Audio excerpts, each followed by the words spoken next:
दहिवडी फलटण रोडवर खताळ वस्ती नजीक यशवंत खांडे हे आपल्या ट्रॅक्टरमधून मका घेऊन घरी चालले असताना त्यांच्यावर प्रसाद नितीन साखरे याने जीवघेणा हल्ला केला। यावेळी झालेल्या झटापटीत प्रसाद साखरे यालाही दुखापत झाली आहे। घटनास्थळावरून मिळालेल्या माहितीनुसार प्रत्यक्षदर्शी लोकांनी पोलिसांना ही घटना कळवताच पोलीस घटनास्थळी दाखल झाले। ग्रामीण रुग्णालयाची रुग्णवाहिकाही तात्काळ घटनास्थळी दाखल झाली। ट्रॅक्टरमध्ये यशवंत खांडे यांच्यावर प्रसाद साखरे याने स्वतःच्या शर्टमधून लपवलेला कोयता बाहेर काढून खांडे याच्यावर सपासप वार केल्यानंतर प्रसाद साखरे हा स्वतः दहिवडी पोलीस ठाण्यात दाखल झाला। यामध्ये यशवंत खांडे हे गंभीर जखमी झाले असून त्यांना उपचारार्थ दहिवडी येथील ग्रामीण रुग्णालयात दाखल करण्यात आलं आहे। यावेळी झालेल्या हल्ल्यात यशवंत खांडे यांच्या दोन्ही पायाला आणि डोक्याला गंभीर दुखापत झाली। या घटनेची माहिती कळताच सहाय्यक पोलीस निरीक्षक दत्तात्रय दराडे यांनी तात्काळ आपले पथक पाचारण केले।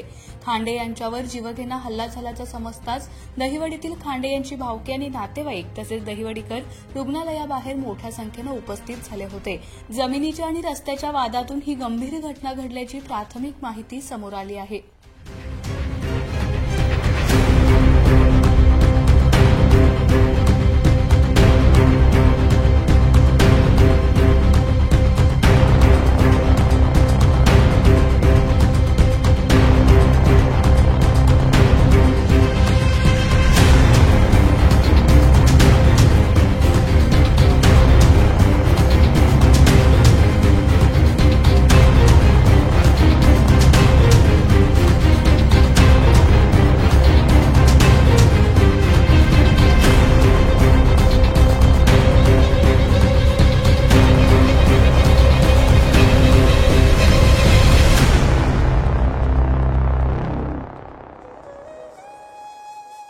अशाच नवनवीन अपडेट्ससाठी आमच्या खबर गावाकडची या चॅनेलला सबस्क्राईब करा, आमचे व्हिडिओ लाईक करा आणि शेअर करा।